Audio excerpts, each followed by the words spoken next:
I'm experiencing a massive shift within my life. The things which I was previously convinced mattered, literally in real time right now, I'm starting to question if they matter at all. Because I was laying under this tree right here, and I'm in a new forest right now. I came to a new place. And as I was laying under that tree and listening to these birds crow, and in this new forest, I remembered the extent to which I just love creation. I love God's creation. I love the myriad of God's creation. I love the fact that I get to participate in creation. I love to see what other people create. Creation itself is profoundly beautiful. Specifically, creation aligned with the love of God. Creation simply for the love of God. I love it. And the change which I'm experiencing is that when I was younger, I was very convinced that I had a purpose in this world. I was convinced that there was something that I needed to do, and it's changed many, many times. When I was young, no matter what anyone told me, and also no matter what I said outwardly, I was convinced that I was going to make a bunch of money and that I needed to make a bunch of money, and I secretly wanted the admiration of a lot of people. And I viewed that subconsciously to be the purpose of my life, achievement. And purpose was the most important thing. But as I got older, I started to grow towards God, and purpose dropped down the hierarchy to like number 2. And then I saw how important it was to love others as myself. And then it dropped to number 3. And it's been at number 3 for quite some time. But literally just yesterday, I was talking about the hierarchy of what's important in life and what's important in my life. And I realized that maybe purpose isn't as important as I thought it was. Maybe not only that, maybe I don't even have a purpose. And in the best way possible, and I'll explain what I mean. But yesterday I was talking about maybe the third thing on the hierarchy is life itself. Maybe that's what should be the third most important thing, because this life is a gift. This life is a miraculous gift. We live in the realm of creation. We are created beings, created by a good being, by a perfectly good being of perfect love and ultimate reality. And we get to participate in creation as well. Whether you're someone who's inclined to create things yourself, or whether you just like to view art and watch movies and see what people build and things like that, appreciate what they build, appreciate the food that people make. We all get to participate in creation all of the time.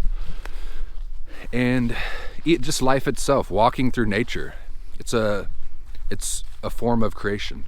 We're participating in it. And so I was thinking, well, maybe life itself is the third thing. And when I say life itself, part of what I mean is something like the virtue of Jesus Christ. I'm saying life, but I mean the virtue of Jesus Christ, because for me, the thing that stops me from enjoying life, I'm using the term virtue. Virtue is what helps me, but it's not my virtue. It's perfect virtue that's given to me as something like grace from time to time. And it gives me a deep intimation of life. And I have to call it the virtue of Jesus Christ, because when I fall into humility, it's something that happens to me. And when I reach a point of deep, deep humility, it's like my eyes can be open again.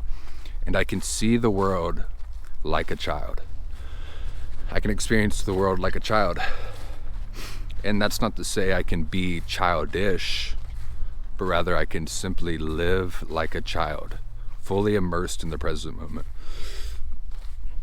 And true virtue is necessary for that, because the thing that stops me from doing it is ego, pride, envy, specifically pride. But the virtue of Jesus Christ conferred to me and to us as grace, it allows us to keep living, to experience creation. And so all of this has just made me wonder, not only if life itself is actually the third thing on the hierarchy, but whether purpose is on there at all. And what I mean is that maybe we do have a purpose, but I've always intertwined it with achievement, meaning like there's something that I need to fix. I view myself as having to fix something, and if I fix it, then I will have fulfilled my purpose, but I never fix it. Whatever it is I'm trying to achieve, it never gets achieved. And if you believe in God, I believe in God. God is the most important thing in my life. If you believe in God and you keep failing, you keep trying a bunch of things, but you keep failing, maybe the issue isn't that maybe there's a message being sent to me, and the message is going to keep coming until I finally hear the message. Maybe I'm failing because I'm not pursuing the right thing. That is, there is nothing that needs to be fixed. There's nothing that I need to fix. There is a purpose, but it's not something that's on the hierarchy. Purpose is intertwined with the first thing, the love of God. The reason why I'm on this earth is to love God with all of my heart, mind, body, and soul. And when I do that, when I focus all of my attention on that, view that as my purpose, then it rejuvenates everything, and I get to live. I get to have life. I get to experience for, even if only a moment, the virtue of Jesus Christ. Not my virtue, it's not something I'm doing, it's grace conferred upon me. Pure humility. Pure humility given to me in the form of grace. And I can convey what I mean more specifically through the story of Elijah. What I mean regarding purpose and the love of God, I can convey this, I think, more clearly through the story of Elijah. Because this is the prophet in the Old Testament who there's two individuals in the Old Testament that I read more often than any other. It is David and Elijah. But before it was ever even David, it was always Elijah. Because Elijah lives in a time when the world is deriding God. The world has a acute hatred towards God. And I'm not saying that there's so many people I can see more and more every day who love God, but this world, the world itself, has a acute apprehension towards God. And that's happening right now for sure. And Elijah was living at a time when that was also happening. And so he was for God, he was worshiping God, but there were hundreds of false prophets promoting their own false idol. And one day Elijah he was on the run from the king, because since the world was against God, the king wanted to take his life, end his life. And Elijah calls a battle to the king and all of the king's false prophets to build altars. All of us build altars, and let's see who can bring fire down from heaven. We'll pray to God, we'll build an altar, we'll bring a fire down from heaven, and whoever brings the fire down from heaven, we can assume that is who is worshiping the true God. But something fascinating happens, which is they all build altars, and Elijah's the last one to go, and as they're all building their altars, the false prophets are praying to their false gods, and nothing happens. And Elijah begins to mock them. He says, maybe your God is just sleeping. Maybe your God will wake up. And so I bring up that specific point in the story because obviously Elijah then brings fire down from heaven because he's worshiping the true God. But after this whole situation happens, the king still threatens his life, and so he retreats out into the wilderness. Something that I have done many times. I feel like this life is so heavy. This life wears on me very much, and I withdraw from the world. Something that I've referred to as myself. Something I've referred to as depressive seclusion. I become so worn down from life itself that I've just withdrawn. And that's what Elijah does. He does it often. And he does it again after he wins this battle. And he is just weary. And he is done with the world. And an angel of God comes, tries to encourage him, gives him rest. Says, you're tired, get rest, and here's some food as well. Eat this food. Elijah eats it, then goes back to sleep. And despite all of that, Elijah is done. Elijah will not come back into the world to fulfill his purpose. The purpose that he had been fulfilling. And so only two people, I think, in the Old Testament, Elijah and Enoch, have this happen to them. They don't even have to die. God just sends a chariot of fire to take Elijah back into heaven. So he gives Elijah mercy because despite the fact that Elijah has been doing the right thing, he is just beat down by the world and he won't get back up. It has torn him down too much. He's withdrawn. He prayed to God, God, this is too much.